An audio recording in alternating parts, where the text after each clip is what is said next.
બનાસકાંઠાના લાખણી તાલુકાના પેપળુ ગામે મણિમાની ટહુકાની રતનમાના મંદિરે રમેલનું આયોજન કરવામાં આવ્યું હતું અને ભુવાજી જોરાભાઈ કાપરા તથા ભુવાજી કિરણભાઈ છત્રાલા તથા ભુવાજી પિન્ટુભાઈ શિયોરી ઉપસ્થિત રહ્યા હતા।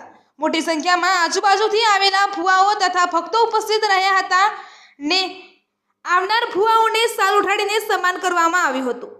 ચૈત્ર મહિનો શરૂ થતાં જ દેવી દેવતાઓનો મહિનો છે।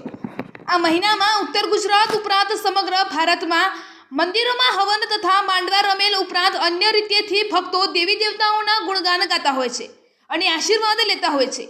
આ દરમિયાન ચૈત્ર સુદ પાંચમને દિવસે લાખણી તાલુકાના પેપળુ ગામે નાઈ પરિવાર દ્વારા રતનમાના જાતરનું ભવ્ય આયોજન કરવામાં આવ્યું હતું। પેપળુ ગામના નાઈ પરિવારમાં રતન માતાજીના ભુવાજી કિરણભાઈ ઉપસ્થિત રહ્યા હતા, જેમાં ઉપસ્થિત સૌ બહારથી પધારેલ ભુવાજી ગામના ભુવાઓ 18 આલામ ઉપસ્થિત રહી રતનમાના આશીર્વાદ મેળવ્યા હતા।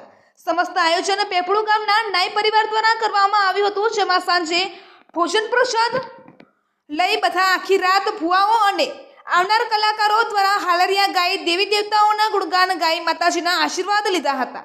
આજુબાજુ વિસ્તારમાંથી ખૂબ મોટી સંખ્યામાં લોકો ઉપસ્થિત રહ્યા હતા। માતાજીના દર્શન કરી ધન્યતા અનુભવી હતી। અહેવાલ રમેશભાઈ ચાવડા, ડીસા ભીલડી।